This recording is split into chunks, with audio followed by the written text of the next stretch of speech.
Our special guest today played 17 seasons in the NHL. He was drafted by the Maple Leafs.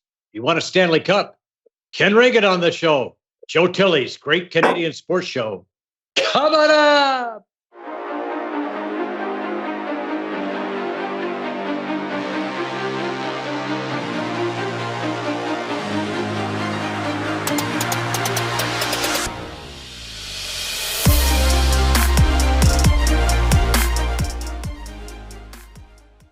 Welcome to the program. Today's guest was born in Brandon, Manitoba. He grew up in Brandon and Cold Lake, Alberta. He played junior for the Lethbridge Broncos, was named the top goaltender in the WHL. He played for Canada, the 1984 World Junior Championships. He was drafted by the Maple Leafs, 45th overall in 1982. He played 17 NHL seasons with the Leafs, Flyers, Penguins, Flames, and Red Wings. He won the Stanley Cup with the Penguins in 1992. Ladies and gentlemen, welcome to the program, Ken Wregget.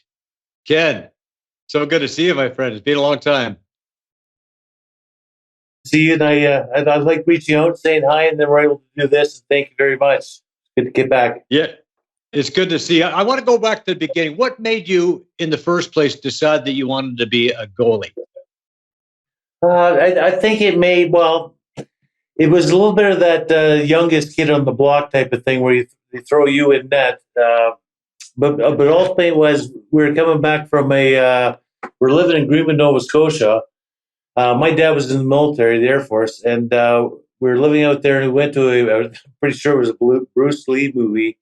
And it was Sunday afternoon, and as we were leaving the movie theater, we walked by the rec center, and there was equipment swap going on. And I saw these old they weren't old at that point, but CCM leather skate size 6. And I went back and told my dad, I said, Dad, I think I want to play goalie this year. He kind of thought I was a little bit insane because I was the captain of our team and I was scoring goals, and I was doing pretty good as a defenseman at that point. But he didn't talk me out of it. I was surprised looking back. And so that's how it all started for me. I just found this pair of goalie skates I thought looked cool, and I wanted to be a goalie. And that was it. My dad let me. So here we are. Well, goalies are a strange breed anyway. I mean, I don't know what prompts the guy to want to have guys hitting 100 mile an hour slap shots at him, but that's just the way it goes. What particular, I know you give it a try and you liked it, but what was there anything specific about the goaltending gig that you thought this really works for me? I probably was like one of those kids. I thought the goalie pads were cool and the glove saves and the whole 9 yards. And it just felt like it was a thing to do. And I played again, being a goalie or being younger on the street. My brother would throw me in the net, and I enjoyed it. I didn't complain about it. So I maybe had a bit of a knack and a desire way back then. The skates came along, and I think that was the thing that made it a solid deal. Well, it gave you a chance to play right with the bigger kids, and that was fun, I'm sure. So you played most of your minor hockey in Cold Lake, is that right? Good portion growing up in Greenwood, Nova Scotia. I think I would give my accolades out in that direction. I had we played for the Greenwood Bombers on the Air Force Base. And I had great support through the years there, and that's with the coaches. Donnie Hislop was helping out, Wayne McPherson, our general manager, Al Pickering, Dave Dill, and of course my father, who started off when I did turn to goaltending. But we went out and we played a lot of tournaments. We were a pretty good team. We played some of the New England teams, and we did well. We won the Maritimes there. And if I'm not mistaken, I got to go through my old programs from those days, but I think I played against Wendell Young, who I played with here, as well against Al McGinnis. I think he was in Halifax, if I'm not mistaken. But that was where the hockey really solidified itself for me. And then I started every second year I'd play up. My brother's a year and a half older, and I'd play up, and he was the captain of the team, and so my dad did get a little bit of a break driving around from rank to rank because we both played the same team every second year. And then at some point, little past mid-70s, Dad got transferred to Cold Lake, Alberta.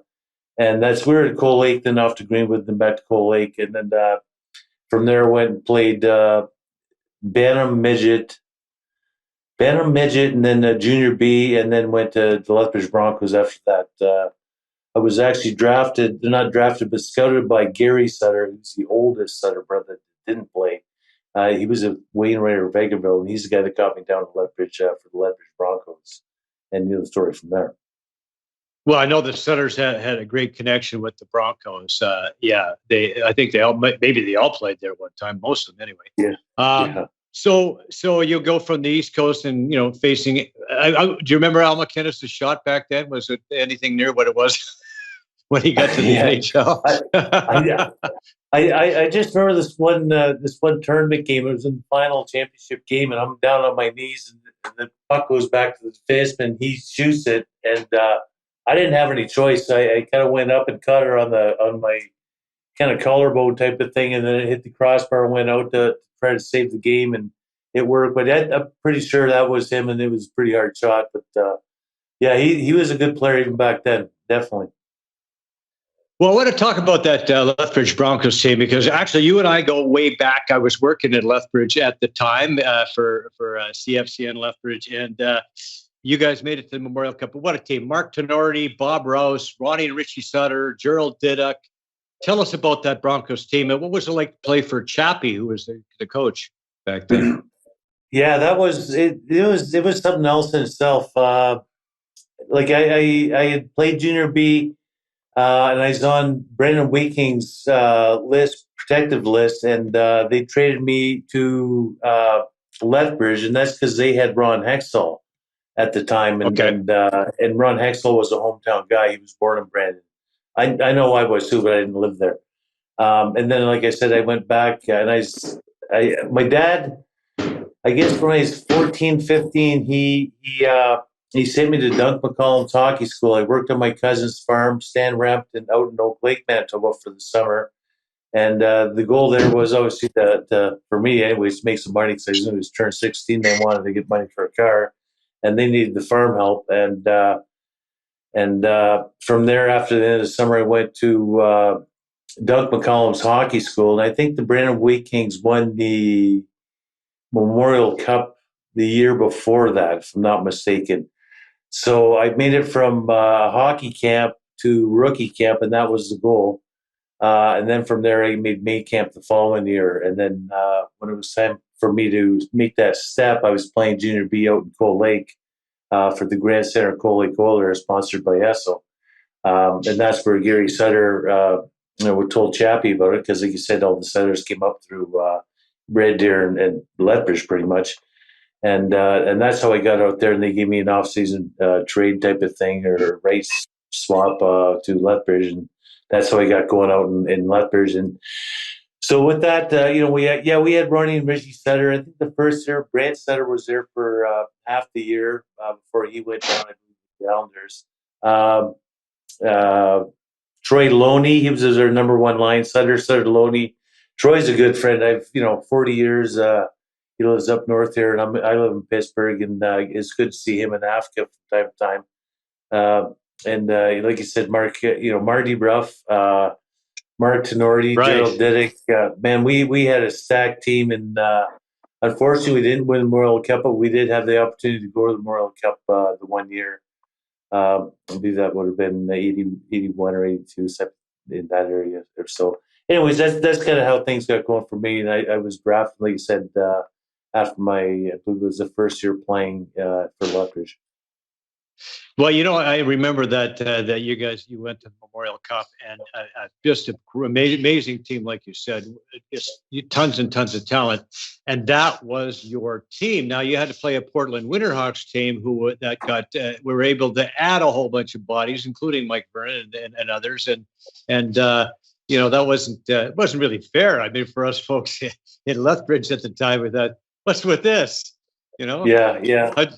Well, yeah. The Portland Winterhawks, they were hosting the Memorial Cup that year. So the Lethbridge Broncos, our team, we won the Western WHL championship. But Portland Winterhawks had a chance to still be in the Memorial Cup because they were the host team. So you got your Quebec team, you got your Ontario League team, you get your Western champion, all those three champions, then you got the host teams there. And as it turns out, the very last game against Portland to win the WHL championship, there's a shot from blue line, simple shot. And I kind of went down in a little bit of a half butterfly to stop it. My ankle popped out of socket or whatever it does and stretched the ligament, so I wasn't able to play in the World Cup. And there was, we with that, because we won, we were supposed to be able to pick up a player, and we wanted to take Mike Vernon up just so Portland couldn't have him because he was a solid. That's all. Yeah. That's all Portland needed was a goaltender, and he was in Calgary with the Wranglers, and as soon as Portland got Vernon, well, that was a lock right there. I don't know, the host team won this Memorial. I don't know if they did win the Memorial Cup at that point, Joe. Maybe you could fill it in. But anyways, that's kind of what happened along those lines. But it was a great experience. We all got to go out there and enjoy hockey. And John Chapman, again, very blessed to have the opportunity to play with him. He was definitely a player's coach. He was very gritty, hardcore, and he'd do anything for you. But on the same side, if you wanted to escape through that wall, you did it. So it was a good experience, a growing experience for all of us back then. Yeah, you know what? I forgot about you getting that injury, and that's right. You guys wanted to get Vernon, and Portland ended up getting him. But yeah, they eventually won the Memorial Cup. It wasn't that year. It wasn't long after that. So yeah. So then you joined the Maple Leafs. You made your debut. I mean, at that particular time, the Leafs weren't a very good team. But how did you feel getting your chance to play for a team like that?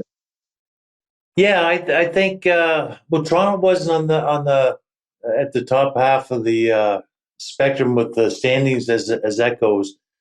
But I always looked at it was an honor to play in the NHL. I mean, that's the bottom line, to have a Toronto Maple Leafs in itself, which is, in my mind, the number one team in Canada. I was always a big fan growing up, and just loved to have that opportunity, especially being drafted by them. And I think the first year I was there, my rookie year, I think we made, it would have been the second year, but we made playoffs with like 52 points or something. So we're definitely up and coming, and we had a lot of good players. I was just looking through, I don't know why, but I was looking through the players, with Gary Lehman, L.A. Frady, the guys we did have, and you wonder why we didn't do a little bit better. I know why it was, because of Boria. I was kind of looking at things with what going back to those years not too long ago. But yeah, it was an honor to play, and especially I said to be drafted by Toronto and the guys we had to break into the league with Toronto. I mean, there was a lot of pressure to win, and that spurred of hockey, and especially part of being a goaltender. Me and Al Bester were both at that point as rookies playing for an NHL team. This pretty. I haven't seen that happen too many times since then, but it was a great experience.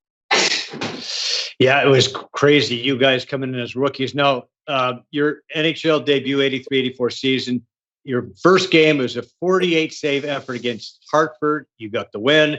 Then your second start, here you are, 19 years old, facing the Calgary Flames. This is your first home start at Maple Leaf Gardens. And in this game, we have a shot right there. You mentioned Boria, who helped the opposition chances cracking down. There you are in goal. I just want to stop and talk here for a moment about Boria. What do you remember about Salming, the King? Yeah, he was for a young rookie. He was like the consummate. He was one of my favorites. I remember going to a hockey tournament in Prince Edward Island in our billet family. Prince Edward Island, their billet family. Out in, I think it was Somerset. The kid had all the Toronto Maple Leafs on his door, and I remember looking at Boria Salming and what an icon he was. He was kind of like a hero, and to have the opportunity to get drafted by Toronto and play with him and listen to him and watch him, and he was just a super guy. And I think there's always a special bond between, more so between defensemen and goaltenders, especially when you have a well-seasoned Hall of Fame defenseman like Boria, and to have the opportunity to work with him. him helping you out. I always remember the guy coming down on the wing, and Borey would step into him and go to force him to the outside and step into him. If he didn't get him, he would loop around back with a sweep check and then get him that way. And at first it was like, "Oh, what are you doing?" And then all of a sudden it's like, that's his signature move, and he would get them 9 times out of 10. He was an awesome, good player, and just a great teammate. And I'm very, very lucky to have the opportunity to play with him. It was pretty sad that we lost him recently with that ALS disease, which took him down so fast and so hard. I mean, he was on the show just a year and a half ago, and he looked fantastic. And our producer Vic was talking about how spectacular looked, and my son Tyler too watched the show, and he said he looked so good. And and we lost him so fast. It's just a sad thing. Now, that young Leafs team, tell us about playing for Mike Nikolak. Yeah, Mike Nikolak. That goes back. I think that was the first coach. My rookie season, Mike Nikolak. I think we only had him the 1 year, maybe 2. I can't. Remember. And he was like, everything was like, I was starstruck just being in the league and just having the opportunity to play. And like I said, we weren't doing that well, and it's just to see Harold Ballard, King Clancy, to see Mike Nikolak, and all those guys back in those days. It just blows your mind to see what I had the opportunity to play with, and just the stature of the Leafs and the organization, and and everything they mean to Toronto, and the coaches and the players. It just goes on and on and on. The building itself, it's just crazy. To have that opportunity and to be part of the Maple Leafs. So what was it like? Okay, you're in the net. You look over to your left there, and there's the bunker with Pal Hal and King Clancy in there. What was that like when you did that for the first time? Very intimidating, very, very intimidating. But Harold Ballard, he was a great guy. He'd be on the road trips with us, and going around, and he was a very nice guy. He always stopped and he always said hi to you and talked to you a little bit. But to think of everything he went through, to know somewhat of a history from Harold Ballard, it was just I don't know. It's kind of, I don't even know how to just put it into words really when I look back on it. I mean, that was just I look at some of the history of the Pittsburgh Penguins here, and its inception back in with the Hornets. I think it was back in 1948 or 70, and you have King Clancy out here helping promote hockey with Pittsburgh, and the Hornets eventually turned into the Pittsburgh Penguins type of thing. So there's a little bit of a connection too, but just seeing how those guys drew the game of hockey. They, from the original 6 to the 12 to move that forward, and to see that, it's just it's mind blowing. It's mind blowing, really, if you think about what those guys, and have the opportunity to actually live with them and travel with them and talk to them, experience some of their stories. It was a great thing. Awesome. Pioneers, no doubt about it. Any stories from Harold that you recall from the plane or? No, not so much. Like I said, he was a nice guy. I was a rookie, so I was watching myself pretty closely.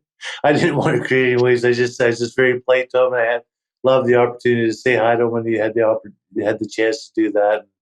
He didn't get around all that well towards the end. He kind of shuffled around, but he was always there, getting up and off the bus and down to the games and stuff. And it was pretty unique to see. So yeah, I know. I think you're brought in, and the idea was to bring you in as a backup to Tim Bernhardt, Don Edwards. I think in the beginning, if I'm not mistaken. But then it turned out that you got a chance to play a lot, and here we are. I don't know. There's a great save right there. Beautiful glove save. Look at that, right in close. Whoa, baby, that's a Ken Wregget special right there. Another save that I recall you making is the patented Ken Wregget save. You'd see the puck trickling towards the net. You'd reach back with that stick at the last minute, and after it looked like you were beaten, and that was a common Ken Wregget save as well. So you've got eventually it comes down to you and Alan Besser, as you mentioned earlier, like the two rookies, the two kids, trying to save the day for the Maple Leafs. That seems to me like a lot of pressure on a couple of young goalies. Did you feel it at the time? I think so. I think in hindsight now, at the time, I didn't see anything wrong. I thought it was awesome because you have two guys that are young coming in and very competitive. You have two different goaltenders too. You have Al, who's more of a not quite as tall, but a fast goaltender, a quick goaltender, great glove, great agility.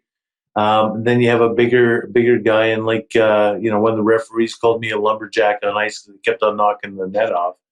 And I've only been 6'1", but that time that was considered a big goaltender, a large goalie. Nowadays are 6'5" and that type of thing. But I think two young guys full of excitement, competitiveness, and wanting to do well. I think we push each other quite a bit along the way. I know there's times we'd like to fist fight each other just to get in the net because we're so competitive. And I think that's a healthy atmosphere too when you have two guys that want to do that. Brophy would, John Brophy, who was one of my favorite coaches as well. He would tell the goalie who's playing halfway through warm up, and yeah, and that was kind of uncanny, but in itself that kind of kept you ready for every game in case you get thrown in. So there's a lot of different things like that. And looking back, would have been better to have an older guy to kind of help you along the way with a little help, like a Donnie Edwards, I guess. And that's what Donnie was there for as well. And he did bring some things to calm everything down. And I know Alan and I had our ups and downs in the minors there at St. Catharines. So it was a very trying time and trying to get the right things going on the right track for the Leafs back in those era and try to build something in a winner type of thing. And that's all we were trying to do and try to be part of that. Well, there were a lot of nights where a lot of us thought that you and Al were like ducks in a shooting gallery. I mean, the team was taking a lot of, they were getting hammered pretty good by a lot of those elite teams, and it couldn't have been easy. And it seems to me that perhaps the situation unfolded the way it did, but to me, it was like you guys seemed like you were rushed a little bit too much into the NHL at the time. That's debatable. There was a lot of controversy over that, whether that would be the case. I think looking back, perhaps. I mean, when you got two young guys like that, and then our team needed to get a little bit stronger up front too, and so it wasn't just the goaltending. I think the goaltending, if we had more of a rounded type of team, a little more depth, I think we would have been just fine. I think, and we had some great players there. I think it was just we were all so young at that time. Russ Courtnall, L.A. Frady, Todd Gill, Jeff Jackson. Then their older nucleus with Brooke Five, Bill DeLego, John Anderson.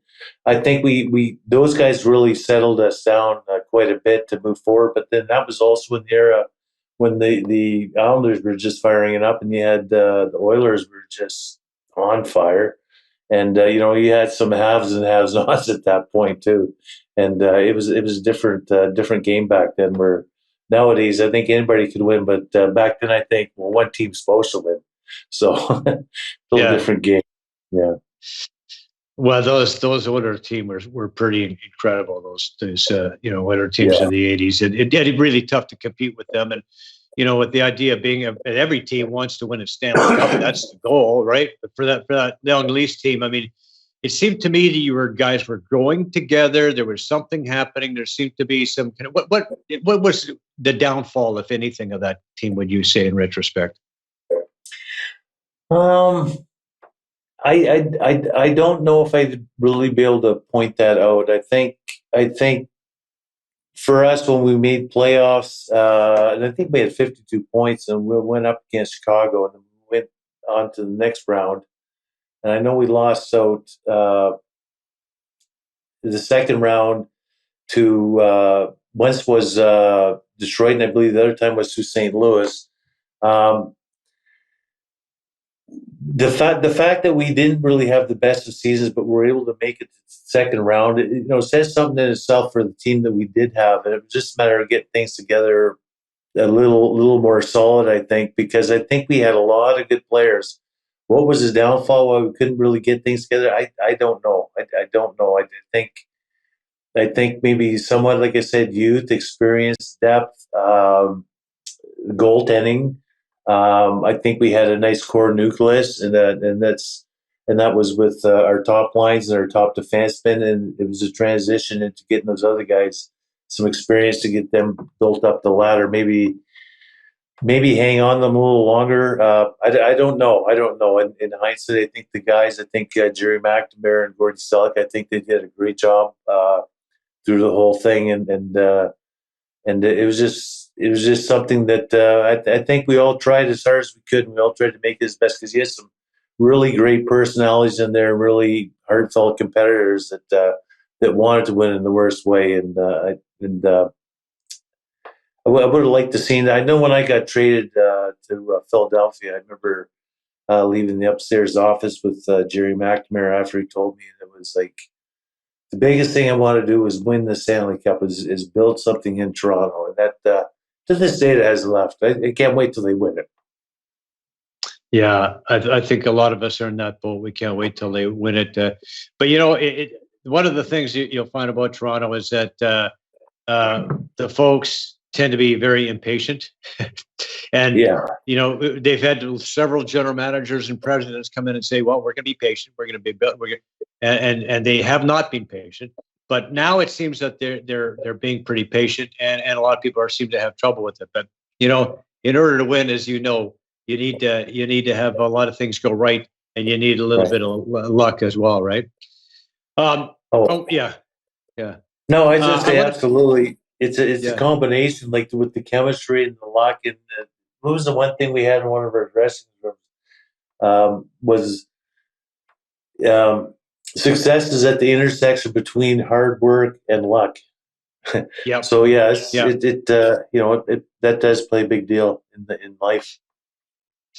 Yeah, puck lucks. I mean, as a goaltender, you've had a few that hit the post and a few that didn't, right? So it's that little fraction of an inch that could make the difference between the winning and losing. So let's talk about that deal to the Flyers, team that also had Ron Hextall and Dominic Hasek, but you got a chance to play a lot. Matter of fact, you played 51 games one season. Here you are. Nice save inside. There we go. Against the rival Penguins at that time. That was Stevens, wasn't it? Yeah. So, this is 51 games. What was Philly like?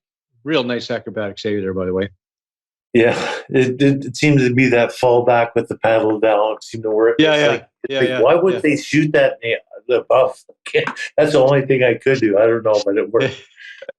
No, Philly was a great place. Ed Snyder was the owner when I was there. Paul Holmgren was coaching. Ronnie Hextall, very, very, and he's a GM here in Pittsburgh. Very, very intense, competitive fella, and to have the opportunity to play with him was something in itself. Mark Howe, Dave Poulin, they had a great team. Timmy Kerr. And they had such a big rivalry over here in Pennsylvania between Pittsburgh and Philadelphia, and I think ultimately I ended up in Philly, and it had to do with, unfortunately, Pelly Lindbergh, with the accident he had. That led to me getting over to Philly, and I know there's a big stink about it when I went to Philadelphia for two first round draft picks. They kind of thought. Why the heck are you doing that? They had Ron Hextall and Pete Peters at that point. So now, Ken Wregget shows up. And then shortly after that, salary disclosure came out. And I think he had, three of the top five players on your team were goaltenders, and they were in the highest, some of the highest paid players. So that was back in the restructuring of the NHL with the salary disclosure and various things like that. But Philadelphia, they asked me, this, in spite of all this rumors of where you're going to get traded, and this was back when I was playing for Toronto, and I had mono at the time, and I missed probably a couple of weeks, if not a month at that point. And they said, "Where do you think you'd get traded to?" In spite of what everybody's saying, I said, "They said, where do you not want to go?" And I said, "Philadelphia." And they said, "Why is that?" And they said, "Why is that?" And I said, "Well, I've been in the league 5 years now." And they said, "Every time we arrive into Philadelphia at the airport, we go by the shipyards, and you see the ship, and you get off the highway and you drive on the way to the Spectrum, which is where the hotel was. And you're under this underpass, and this burnt out car there for 5 years." I said, "It can't be very." And I'm a kid from an Air Force base, so I didn't, I'm pretty sheltered. So I said, "There's been this burnt out car there for 5 years. Can't be a good place." But as I went, there was a great organization. Ed Snyder and Bobby Clark as the GM, Paul Holmgren, great organization. They had a great team in there, and they ran it like champs. And and it was a lot like Toronto, where they're always, they're really diligent on every single thing matters type of thing. Not so much relaxing on the patience type of thing like it was kind of here in Pittsburgh with the team they had here. They won the Cups here back in the early '90s. So it was interesting in itself again. Well, we have you got into some scuffles here along the way. We got a clip of you having words with Marty McSorley. Let's have a listen back to that incident. 9 seconds. Marty McSorley, Los Angeles, the game is got up.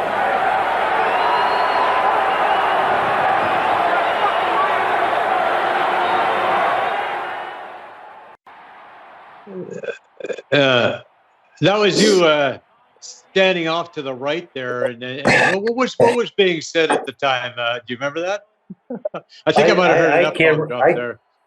Yeah, I don't remember, but I'm taking over that. So many memories came back from that one little clip there, and if you hear and that's at the Spectrum, and you can hear the fans and how intense they are in Philadelphia. That was a crazy, insane fan base in Philadelphia, but I don't quite remember. He probably I don't think he wanted to fight me too bad. So I don't think there was much of a decision on that one. Which I got. If I could jump in, I had another story from Philadelphia, and that was the first game I played there. And so, like I said, I had mono, and I just got off mono. Ron Hextall went down with an injury. There was me and I think it was Mark DeMoore at the time. And we played a game in Boston on Saturday afternoon. I believe I could have that wrong, but Saturday afternoon. I played 2 periods, and I could barely make it through. I was not in very good shape because of getting off of mono. Mm-hmm. So Mark played the rest of that game. Then I came back the next night against Toronto, the team I just got traded from. So I was pretty worried about that game. So in the end of the first period, I think it was 5-0 for Philadelphia, and I was playing.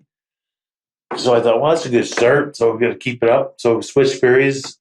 Second period, I'm down at the other end, and Toronto ties it up 5-5. Well, and you heard the fans in that last clip, right? You could hear the intensity out there. Yeah. After that 5th goal, I was lining up for the center ice face-off. Someone throws a wax cup of Coke from behind me over top of the glass and hits me perfectly in the head, and the Coke splatters right through the whole crease. And I thought, this is going to be a long time I'm going to play here. They hate me. And that was the first game I played. And then, things went along and I got a little better after that. But very, very, very intense fan base there, no doubt. No kidding. One of the best in the league. Absolutely, yeah. Yeah. Good to have them on your side, even when you're not on your side. Apparently, it's tough. Yeah. So when you are on the side, so we got another incident here with Claude Lemieux. If we can roll that video, Vic. I want to see what was happening here. Do you remember this particular incident? That was playoffs, yeah. You give him a little bit of a trip. Is that what happened? No, What? yeah, there we go. No, all I can think of right there is actually, way to go, Regs, way to go. No, that was in warm up, and we're skating around. I used to, skate across the top of the center ice line. He was leaning out a little bit, trying to. For sure. He's on your side of the ice. Yeah, egging on a little bit and get the sparks going for the game. And so he came at me with his leg out, and it's a goalie pad, and I was pretty solid on my feet, and I caught him, and he went for a little spin there, and Hexie kind of enjoyed that. Yeah, Claude, that was Claude Lemieux, typical Claude Lemieux, man, doing it. Poop disturbing there. How'd that series go? I don't recall. How'd that series go? I believe that was the series after the Philadelphia or Pittsburgh series when Hexall got injured. And I played the first 3 games, and Hexall was playing in that game. And if I'm not mistaken, that would have been the series when Hexall down the corner too with something else happening. But I think we lost that in six games. 6 games. That was in the conference finals, I believe. Right. They went on to lose to Calgary in the final, right? Is that right? Is that about right? I believe so. I think it could be. Yeah. I'm not 100%, but yeah. Right. Okay, so now it's off to Pittsburgh, along with Shel Samuelson and Rick Tocchet for Mark Recchi. We got some video now of you with the Penguins making some phenomenal saves. Vic, if you can roll that. How did that feel to move across the state here to the rival Penguins? I mean, these are 2 teams that obviously don't like each other at all. Yeah, that's. I don't know. I don't know if it was me, but I didn't really realize the rivalry as much as they probably should have. In my mind, the rivalry was still like the North Division rivalry that I had when I first came to Toronto, type of thing, and those are rivalries. But the year before I came out there, we were playing. Was the year before or 2 years before? We went up against Pittsburgh in the finals, or not in the finals, in the second round type of thing, and we beat them out in 9. And then we went to play that Montreal game when I was with Philly. But when I got traded there with Shell and Talk, it was like jumping into an all-star dressing room. You got Mario, you got Yager, you got Stevens, you got Murphy, you got Ronnie Francis. It was insane. Craig Patrick was, he was up the helm there. Scotty Bowman was coaching at that point, and it was just insane. It was the team had just won the Stanley Cup, Pittsburgh, that is, the year before. And I remember we were about 5 games remaining in the season, and I think they're about 4 points out of playoff spots. I'm thinking, like, how can these guys be so relaxed? Like, it's, there's an opportunity of not even making playoffs. And that was the difference between having confidence and pressing the panic button from what I was told. So you really saw the different type of atmosphere, especially coming from Philadelphia, because that was with the Snyders and Bobby Clark. That was like you always had a finger right there on the button, ready to something to happen, to do something. And Pittsburgh seemed to be more relaxed, and they just kind of and that was confidence. That was strictly confidence. And Mario, this the confidence he instilled in all the guys here in Pittsburgh, and the talent he had surrounding him, it was just phenomenal. Tommy Brasso was a goaltender, and have the opportunity to play with him. One of the best goaltenders that isn't in the Hockey Hall of Fame, but maybe he should be in a lot of ways too. And it was for me. It was nice because. In Pittsburgh, it was give you a chance to work on your game and develop, and I felt like I could relax and do that. And I think I more so came into my own when I was here in Philadelphia, which I maybe didn't have the opportunity before to. You mentioned Craig Patrick, and we actually have a clip from the Ken Wregget and Friends show where you had Craig Patrick on the show, and he talked about making that trade. Let's roll that, Vic. It was a three-way deal. It was with Los Angeles, and we were trying to get good depth at goaltender and good depth at defense, and a power forward like Rick Tocchet. We needed another guy like that, and we gave up plenty to get it. But we're very thrilled with the results that we received from it. So we got exactly what we needed, and Kenny would have found his way here one way or another. So I know that he belongs in Pittsburgh. So he would have somebody would have gotten him here, whether it was me or somebody else. So it was. What are you thinking, Ken? You feel like that's the case? Pittsburgh is definitely the home. Well, this is where I live right now. Retired here. I love this community, the fans, my neighbors, and the kids my son was 4 months old when we moved here, and my daughter was born here, and it's home for me. And I love the size of the city and everything. So it's I guess maybe Craig is right in a lot of ways, but it's guys like him that gave me the opportunity to really set down roots and to make this home and to feel welcome. So I can't thank the guys enough. So you get to Pittsburgh and you finally get a chance to win the Stanley Cup. What was that like? I mean, you talked about how Lemieux was amazing and how he made everybody around him more confident and better players. Tell us about that '92 Penguins win. Yeah, that was my first win. It was the team's second win in 2 years. I think I realized how important a coach was at that point. I know I mentioned some good coaches through my times with the Greenwood Bombers and Lethbridge, and growing up through the NHL. But to have the opportunity to work with Scotty Bowman to see, and I was just backup goalie. I think I played 40 minutes along the way through those playoffs, and to see how Scotty was working things, running things was very unique, and how he managed the players.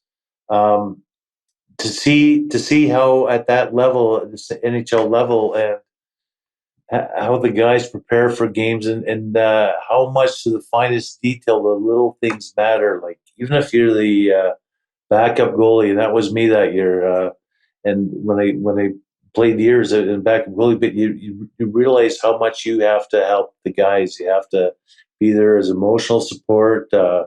Stay out on the ice and make sure they're ready to play and they're firing, and you got to make sure you're ready too, because the last thing you want to do is get thrown into a situation or a game and you're not prepared to play.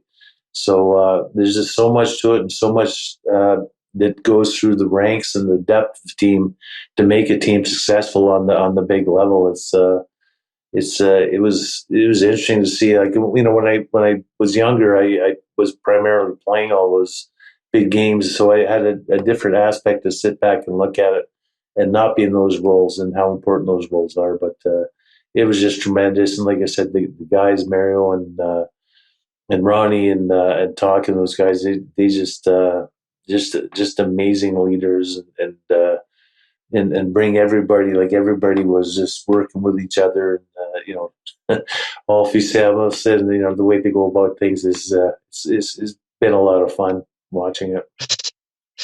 Oh, Alfie had a few enemies. No doubt about that. We got an interview he did with Mike Lang, the legendary Penguins broadcaster, back in 1993. You're talking about your play as a 10-year veteran, and then he asked you about your date with the Cup. Let's have a listen to that. I think I've been getting better, with the age maturing as far as my style and play goes. I think it's a little easier when you play a little more to get really comfortable. I don't feel like I've really hit that this year, other than when I did play a number of games. But I think over the years, there's been a lot of inconsistency, and it's probably kept me from perhaps jumping into a number one spot. I got a question for you about the Stanley Cup. Of course, you won it last year, took it home. Tell us a little story about what it did at your farm, and I know you enjoy farming and that. Yeah, well, fortunately the Cup was in Toronto for most of the summer at the exhibition grounds, and I was able to get it for a weekend, so what we did is we brought it up.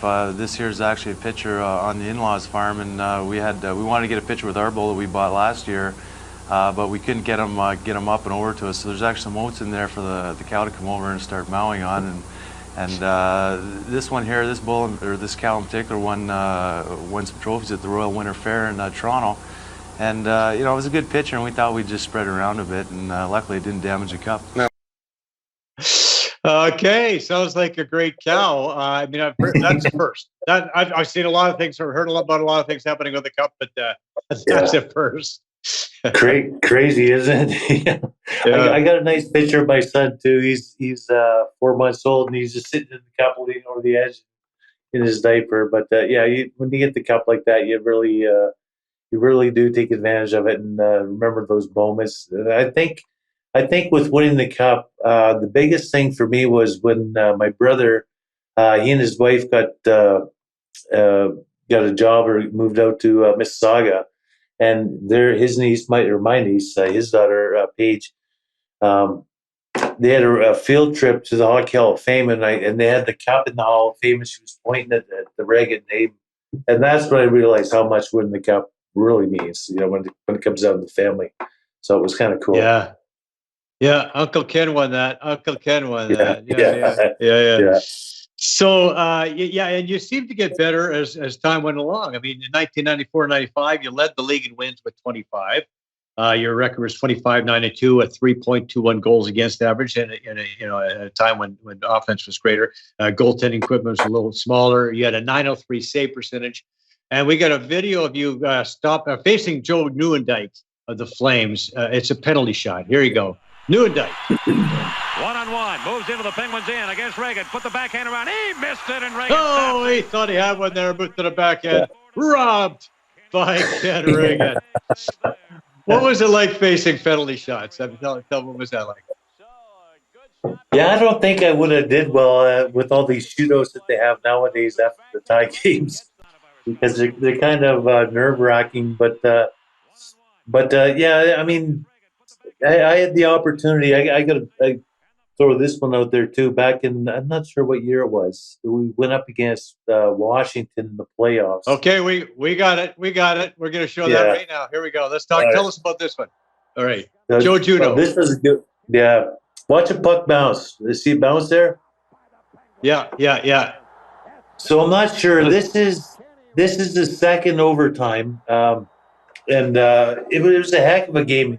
Tommy Brasso started that game, and he had a back injury and came out after the first period. So I played the second period, and then the first shot on me was a goal. That was about 8 minutes in the second period, and the team just started playing better. And had we lost that game, I think we're down 3-1 in the series.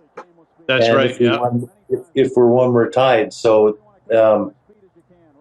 The Joey Juno, the puck, I think the net got knocked off, not by me, by Chris Samer, and the referee called a penalty shot, which was apparently the first penalty shot in the history of the NHL, which is kind of unique. In overtime. Yeah.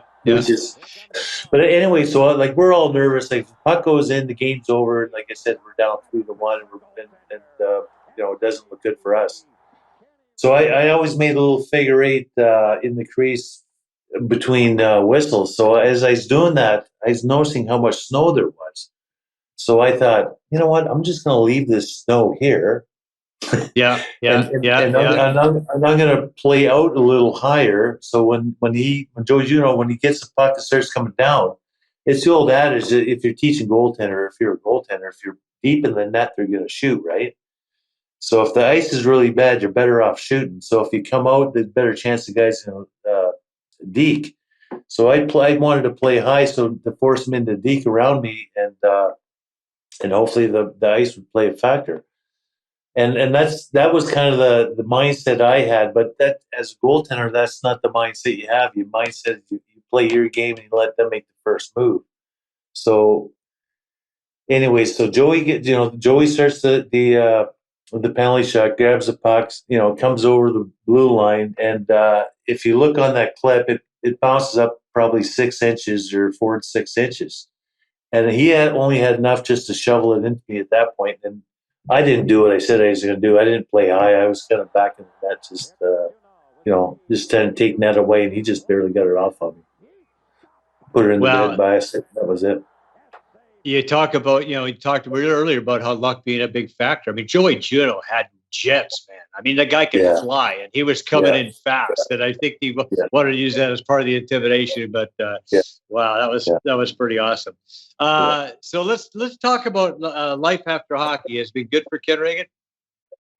It has been good. I retired in 2001. Came back to Pittsburgh. I found myself in kind of a dark place. I ended up getting divorced and had a heart attack, and just wasn't really taking the best care of myself. And I had a good person, Nicole, who I'm with now, and she kind of got me back up and on my feet. We have a bar together right now. We live together, and we're just learning to live and love again. And it's been great. The bar through COVID has been a challenge because I got hockey as a background. She's a school teacher, and there's a picture there. And it's been nice. We have a nice little deck out back. I think about 3,600 square feet. It's funny because some people I do talk to, they said, you always wanted to own a bar. And I said, I don't remember saying that, but I guess they were right because I know I tried to buy one once before. But we've had great support with the local community. We do a lot of charity work for the community, trying to more or less give back from them supporting us. And next week we're having a little alumni function down there. And I always wanted to say to anybody down in Toronto that comes through to a Penguin game, and I was at the last two Penguin games versus the Leafs, and we lost them both. So I don't have the best Pittsburgh record with the Toronto Maple Leafs, but please stop by if you're down. It's right along 70, just off of 79 in the Bridgeville. Well, you know what, Ken, for sure. I mean, I'm not much of a drinker. I'm not a drinker, but tell me, how's the food? How's the food?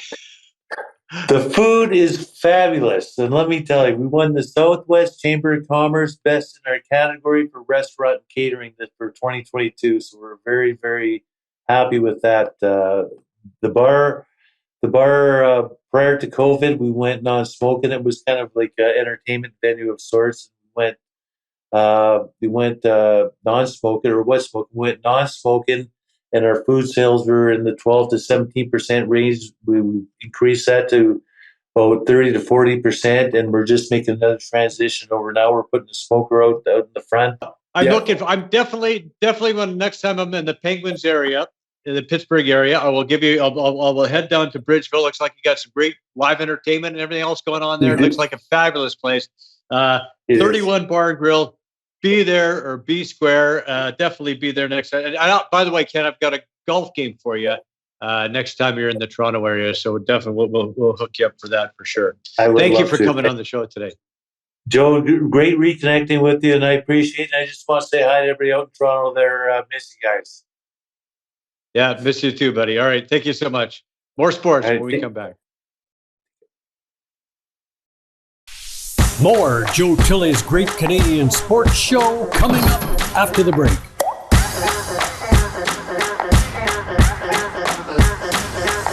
Sports!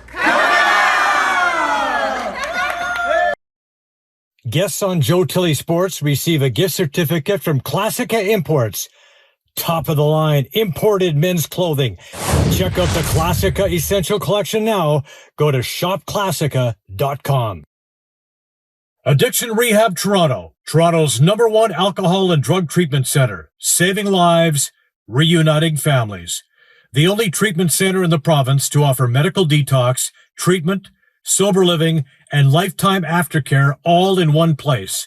Our unique and specialized programs are designed to equip our clients with the tools to successfully lead a life of dignity, respect, and purpose. Let us help save your life or your loved one's life. Call today for more information or to facilitate an intervention. 1-855-787-2424 or visit addictionrehabtoronto.ca. Joe Tilley Sports is brought to you by COSA. Central Ontario Standardbred Association, providing a united voice for harness horse people racing at Ontario tracks. Check out your benefits today at COSAOnline.com and check out COSA TV on Facebook and YouTube for all the latest harness news and live action updates. Live racing year-round. Go to HPIBet.com for all your wagering options. Become a member today, and your first bet is free. That's HPIBet.com.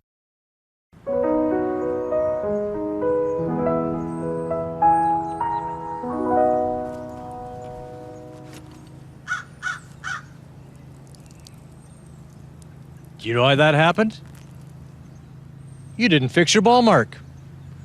The birds around here are very protective of the course, and when people don't take care of it, this is what happens. It's pretty simple.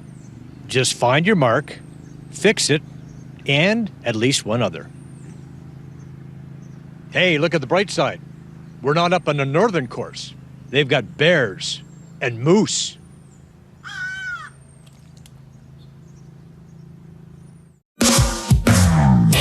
Visit moregolf.ca today. You'll find everything a golfer could need, from balls, gloves, and clubs to custom fitting opportunities and training gear.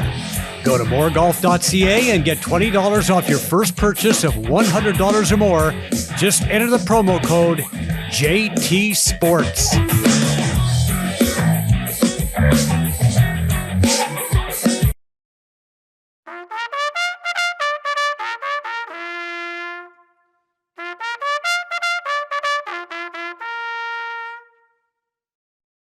All right, Mike Kosa, Swiss pick of the week. Last time I took Don't Poke the Bear in Thursday night's fifth race at Mohawk. Sylvain Filion driving for Ken Middleton. He had some traffic issues heading into the final turn. 33-1 shot, betting on the beach with Loic Gorel, took the lead and held on for the victory. Pat Hudon trains a $183 exacta. I had it. Just missed that try, but it was a very productive week. This week, I'm going to Thursday night's card at Mohawk, race number 6. I like Matt's MVP with James McDonald in the sulky.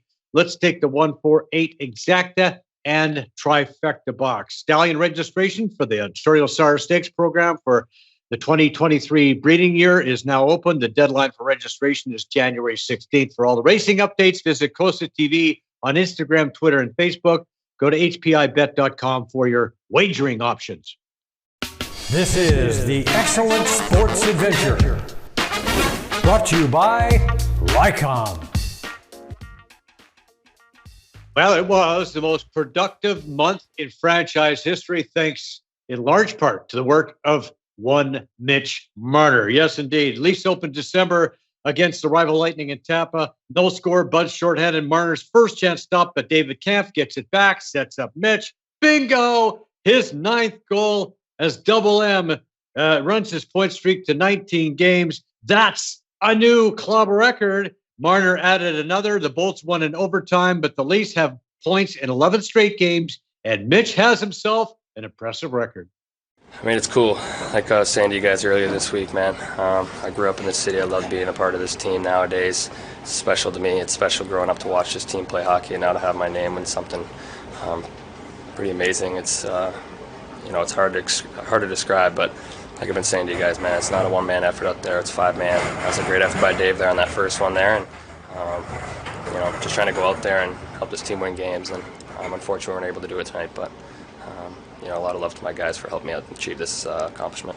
It's been a busy stretch for the Raptors, and it has not been great. They did manage to get some bodies back, and they did manage to put a beat down on a pretty lousy Magic club. Scotty Barnes with the offensive rebound spots. OG Anunoby inside for the flush. Second half, Fred Van Vliet over to Pascal Siakam for 3 of his 26. Raps pulling away. Back to Anunoby with the steal. Takes it all the way to the rack. A season-high 32 for OG. Raps rocked the Magic 121-108, but a third quarter collapse against the Celtics dropped the Raps back to 500. Well, how's that for starters? The Toronto Rock opened the NLL season at home to Vancouver. Corey Small was large in his Rock debut. Small scored 3 times to pace the home side out to a huge lead. Mitch DeSnew defending Defensive Player of the Year, also had a hat trick, including this highlight reel beauty. Tom Schreiber also had 3 goals. Schreiber with an 8-point night as the Rock blast the Warriors 19-8. Another meet, another record for Canada's Summer McIntosh. The 16-year-old from Toronto blew the field away in the women's 400-meter individual medley at the U.S. Open swimming event. Her time of 4 minutes, 28.61 seconds, a new Canadian and world junior record. She also won this event at the World Championships this past summer. Now it's time for our shot of the week. God damn it. 4!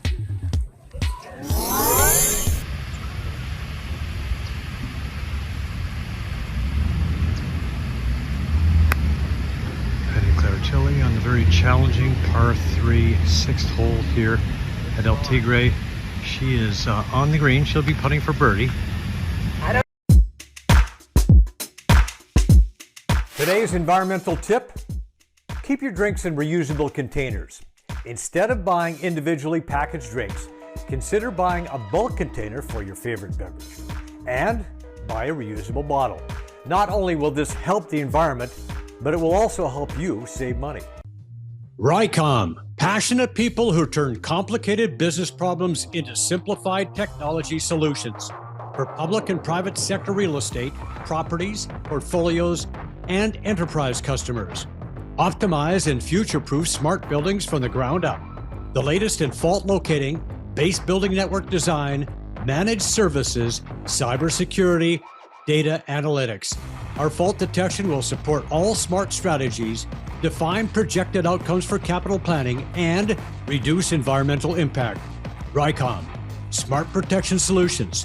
At Rycom, we're building a path to a smart and environmentally friendly future. And we want to thank all the folks who make this show possible. These are friends, trusted business associates, and all-around great folks. We highly recommend them all. Thank you for your support of Canadian and local sports. A reminder that this show is available on iTunes, Spotify, Breaker, Radio Public, Google Podcasts, and Pocket Cast, as well as the Spanglish Network and Zingo TV and Buzz TV Live. Also, you really want to check out our YouTube channel. There are past shows available, a weekly sportscast, all kinds of cool segments. Like and subscribe. It's free.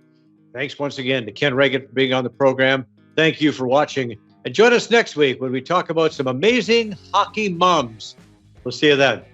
Joe Tilley's Great Canadian Sports Show is brought to you by Brian Gribben Insurance Planning, helping you solidify your financial future. At BGIP, what we do that's unique in the marketplace is we show people how to spend and enjoy their money in the early years of retirement without the fear of running out. Also, we're able to do this without you having to change financial advisors. Please look us up at bgip.ca today. Let's book a 30-minute phone call to see how we can bring value to you and your family in your planning. Call Brian today for all your retirement needs. We did. 905-686-5678. Do you want to buy or sell a home? Could 31 years of real estate experience help you? Why not speak to an amazing team that loves to overpromise and overdeliver? Aldo has a tremendous team of experts on staff. They are committed to making your next real estate transaction smooth and comfortable. Call 416-GET-ALDO or visit getaldo.com. MNP, a leading Canadian national accounting, tax, and business accounting firm. MNP proudly serves and responds to the need of their clients in the private, public, and nonprofit sectors. Through partner-led engagements, MNP provides a collaborative, cost-effective approach to do business and personal strategies to help people and organizations to succeed across the country and around the world. With local offices in Oshawa, Mississauga, Burlington, and more, their team is here to support you. Visit mnp.ca today to learn more.